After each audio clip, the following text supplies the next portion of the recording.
안녕하세요. 다시 찾아뵙습니다. 여러분, 제가 자주 말씀드리지만 이 거듭남의 문제는 너무너무 중요한 것이에요. 성경에 요한일서 5장 1절에 이렇게 말씀하세요. 예수께서 그리스도이심을 믿는 자마다 하나님께로서 난 자니라. 이렇게 말씀하십니다. 요한복음 1장 12절에도 이렇게 말씀하세요. 영접하는 자, 곧 그 이름을 믿는 자는 하나님의 자녀가 되는 권세를 주셨으니 이는 혈통으로나 육정으로나 사람의 뜻으로 나지 아니하고 오직 하나님께로서 난 자니라. 이렇게 말씀하시죠. 그리고 마태복음 16장 17절에도 그렇게 말씀하시잖아요. 베드로에게 너는 나는 누구를 하느냐? 주는 그리스도시요 살아계신 하나님의 아들이시니다. 이렇게 고백합니다. 그러니까 우리 예수님께서 바요나 시모나 네가 복이 있도다 이를 네게 알게 하시는 혈육이 아니요 하늘에 계신 네 아버지이시라. 이렇게 말씀하십니다. 고린도전 12장 3절에도 또 성령으로 아니하고는 누구든지 예수를 주시라 할 수 없느니라.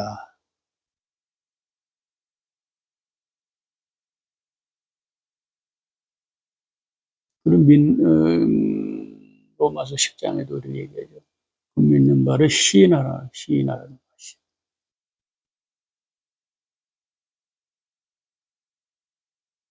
그렇게 분명하게 말씀하고 계세요. 간단하게. 내가 교회에서 교회 장로로서 권사로서 집사로서 여러 가지 교회 생활에 충실히 한다고 그게 거듭난 자의 삶이 아니라는 것이. 내가 그렇게 하니까 나는 거듭난 자라 이렇게 말할 수 없어요. 그런 신앙 고백, 올바른 신앙. 예수께서는 그리스도이시다. 네. 그렇게 고백할 수 있는 자가 하나님께로 난 자라는 것이.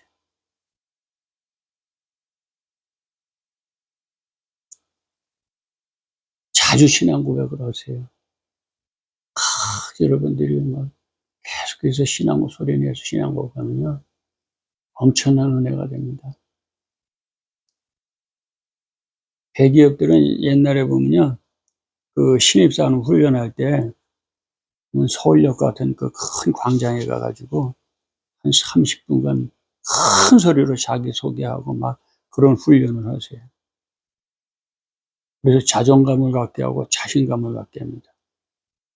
자기가 대기업의 직원이 됐다는 거. 얼마나 큰 일이에요.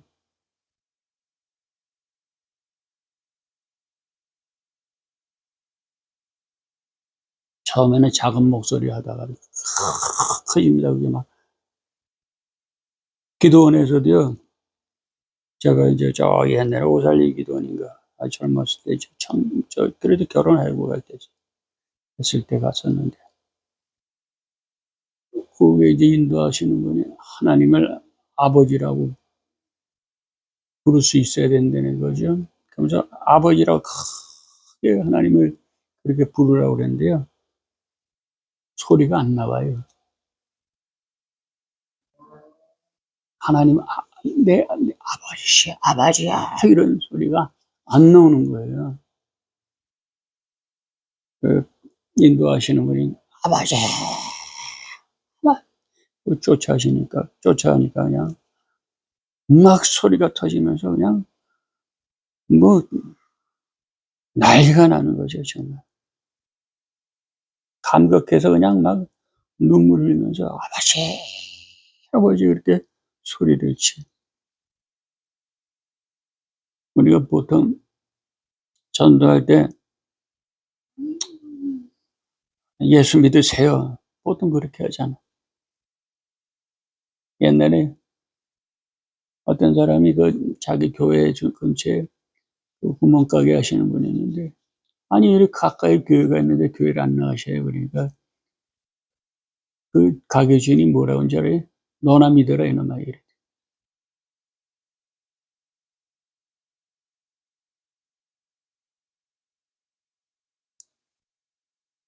예수 믿으세요. 교회 내에서 보통 우리가 이렇게 해요. 그렇게 전도지나 들고 가서 그런데. 근데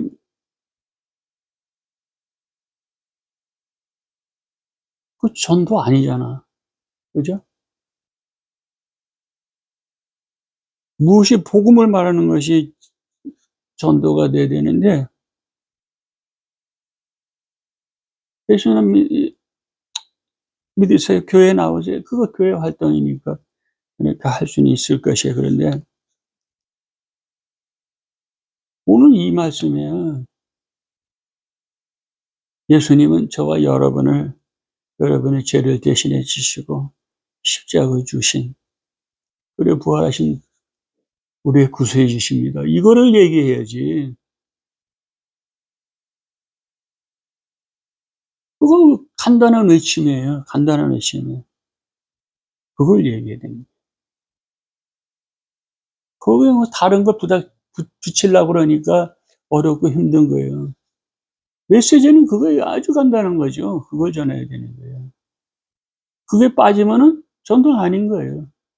사도행전 1장 8절, 7절, 8절 이렇게 거기에도 말씀하셔요. 뭐가 된다고 그래요? 성령을 받으면? 증인이 된다는 게 뭐에 대한 증인이에요? 예수께서 죄 없이 충분히 죽으셨다는 거, 그걸 증거하는 거예요. 누구 때문에? 우리 때문에. 우리를 위해서, 우리의 죄를 위해서 그분이 죽으셨어요. 이거 얘기하는 게 전도가 증인의 삶인 것입니다. 에스겔서 그런 데도 보면요. 파수꾼에 대해서 얘기잖아요. 10장절에. 파수꾼의 의무가 뭐예요? 경고의 메시지를 주는 거예요. 위험이 닥치고 오고 있으니까. 근데 입 딱 닥치고 아무 소리 안 하고 자기만 살아? 그럼 그 당한 사람들, 죽은 사람들, 그 모든 피값이 그 파수꾼에게 돌아가는 거예요. 그런데 파수꾼은 올바로 전했어요. 소리내서 크게 전했는데 듣는 자가 무시하고 이러다가 당해. 그건 자기 피값대로 죽는다. 그렇게 얘기했어요. 여러분, 우리가 전도는 그렇게 메시지를 주는 거예요. 믿든 안 믿든 그건 그들의 책임이에요. 사실 그게 우리의 책임이냐 그럴 거 없어요. 우리가 그렇게 할 수 없어요. 믿고 많은 거는 듣는 자들의 선택인 거예요. 그러니까 그들의 이제 그게 심판의 대상이 되는 것이지. 전하는 자의 책임이라면 그게 그렇게 되겠어요? 우리는 믿는 바를 전하는 거예요. 믿는 바. 내가 믿지 않는 거 말할 수 없어요. 거짓부렁이에요, 거짓부렁. 내가 믿는 바를 전하는 것이지, 믿지 않는 것을 어떻게 전해? 듣고 배우고 지식으로 배운 거? 아니죠. 여러분, 진정한 신앙이라면 하나님의 은혜를 망각할 수 없어요. 그래서 디모데전서 4장 1절에도 보면 성령이 밝히 말씀하시기를 후일에 어떤 사람들이 믿음에서 떠나 미혹해하는 영과 귀신의 가르침을 쫓으리라 하셨으니 믿음에서 떠난 자가 있다는 거예요. 배교하는 자, 배도하는 자. 데살로니가 후서에도 얘기하잖아요. 2장 3절에도 먼저 배도하는 일이 있다고 그렇게 얘기하죠. 마지막 때에 일어나는 일. 히브리서 6장 4장 6절에도 하나님의 은사를 맛보고 타락한 자들은 다시 새롭게 하여 회개할 수 없나니 이렇게 말씀하시고 히브리서 10장 26절에 또 같은 말씀입니다. 우리가 진리를 아는 지식을 받은 짐즉 죄를 범한 즉 다시 속지 않은 제사가 없다고 이렇게 말씀하시죠. 그 모든 것이 배도 믿음에서 떠나는 걸 말씀하고 있죠.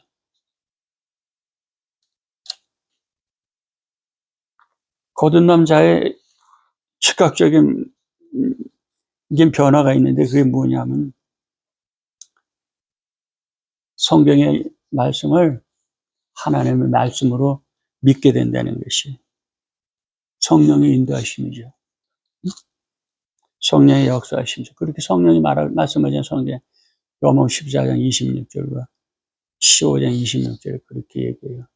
그분이 진리 가운데로 인도하시는 그분이 진리의 영이시고 예수님께서 내가 한 모든 그런 일들과 내가 가르친 것 그거 다 생각나게 하신대요. 그래서 믿게 하시는 거예요. 성령께서. 자, 이제 말씀을 다 드렸어요.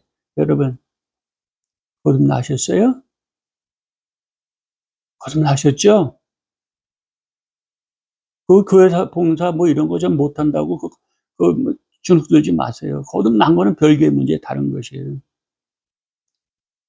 여러분 우리가 세상 속에 살다 보면요. 실수할 수도 있고 잘못할 수도 있어요. 예수 믿고 구원받은 성도들도 매한가지입니다. 늘상 잘할 수 없잖아요. 저희도 매한가지예요. 단 우리가 최선을 다하여 그분의 뜻을 따라 이렇게 살기를 원하는 그런 열심과 마음인 것이죠. 그게 중요한 것이죠. 하나님이 완전한 자를 원하시는 거 아니잖아요. 그죠? 그 열심인 자를 구하십니다. 여러분, 우리 하나님은 그냥 뭐 잘못하면 쥐잡듯이 이렇게 하시는 분이 아니에요. 응? 하나님이 잘못했어. 그럼 더 이뻐져. 숨기는 놈보다. 응?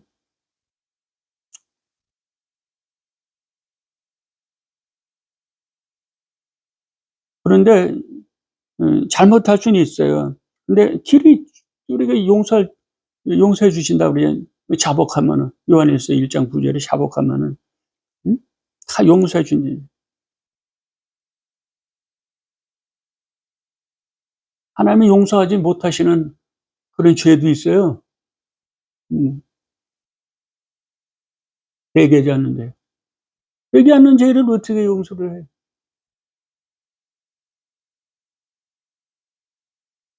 물론 우리가 이제 잘못하고 그런 걸 반복적으로 하게 되면 성령 충만함의 영향을 받아요. 그래서 은사도 떨어져요. 어떤 사람은 큰 은사도 능력도 많이 해가고 그러는데 어느 때부터 뭔가 좀 이상해요. 그러면 우리는 알지 모르지만 그 사람의 삶 속에 삶의 어떤 뒷면에서 그런 불순종하고 하는 일들이 있는 거예요. 틀림없어요. 많이 봐왔죠.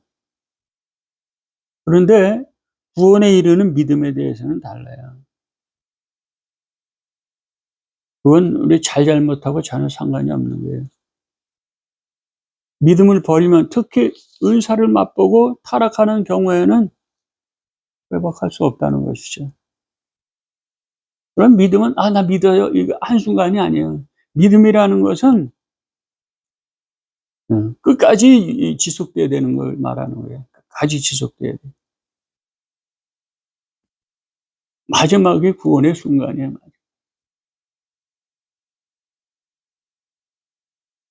믿음 끝까지 지키는 자에게 구원을 얻느니라 이렇게 말씀하시잖아요. 그건 무슨 말씀이에요? 지키지 못하는 자가 있다는 거예요. 여러분 잘 알아야 돼요. 그냥 우리가 어떤 사람 말한 대로 잘못해가지고 그냥 믿음을 안 지켜도 그냥 뭐 한번 구원받은 자는 하나님이 절대 안 놓치신다. 맞는 말씀이죠. 근데 그것은 우리의 잘잘못에 대한 얘기예요. 구원에 대한 얘기가 아니고 아무리 우리가 이제 잘못을 한다 해도 구원 얻은 성도는 하나님 내치질 않으죠. 그 잘못된 것 때문에. 그런데 믿음에 대한 그 구원에 대한 믿음은 전혀 다른 것이에요. 그걸 잘못하면 큰일 납니다. 그것까지 하나님이 돌이킨다.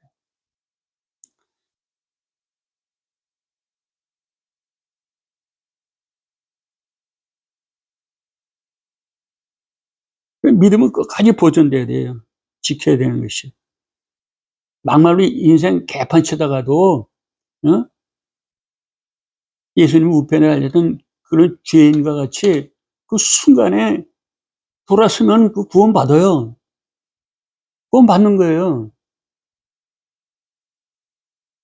근데 마지막에 배반하면 안 돼요. 절대. 그건 하나님을 부인하는 것이죠. 우리 하나님이 정하신 원칙 반드시 지켜내야죠. 스스로 충돌하지 아니하시는 거죠. 매우 중요한 원칙이고 특히 구원과 관련해서는 아주 절대적인 원리의 원칙인 것이에요. 하나님께서는 당신이 세우신 그 원칙을 스스로 깨지를 않으세요. 정하신 바대로 하십니다. 그래야 우리 하나님이시죠. 하나님이 오락가락하시고 이래저래 하시면 우리가 어떻게 그분을 믿고 우리의 생명을 맡길 수 있겠어요? 그럴 수 없는 것이에요. 믿음이라는 것은 우리가 구원받는 유일한 길이에요. 유일한 길. 예수 믿는 믿음, 예수가 그리스도이심을 믿는 믿음, 오직 유일한 것입니다. 그것은 여러 다른 것이 있는데 그 중에 하나가 아니라 only sola Christ. 오직 예수입니다. 여러분, 이것에 대한 확신이 없으면 제가 이후에 얘기하는 얘기는요, 어쩌면 그냥 인성교육일 수도 있어요. 좀 그러면 더 아무런 의미가 없는 거예요.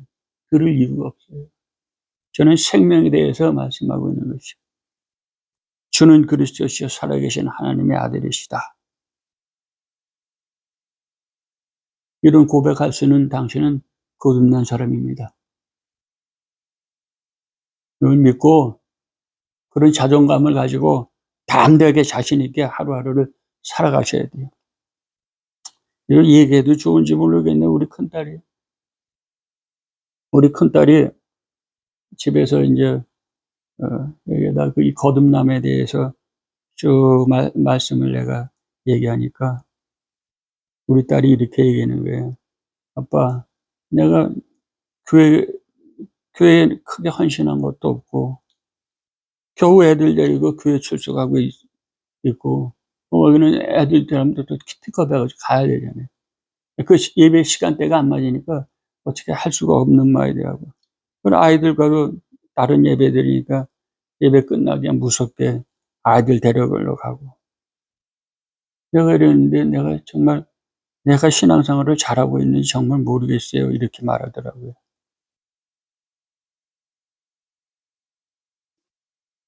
그런데 그거와 상관없이 너 예수께서 그리스도이심을 믿어? 그러니까 네. 그래?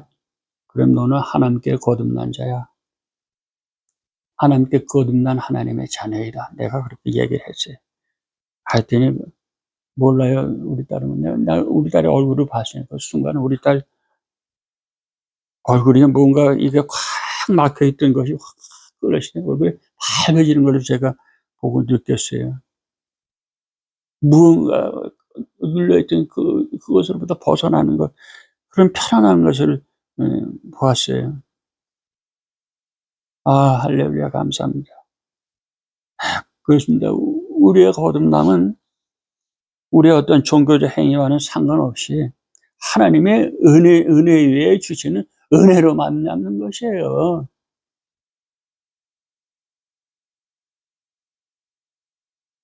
암과 싸우시는 여러분들, 무엇보다도 이것을 확신하셔야 돼요. 그런 자존감을 가지셔야 돼요.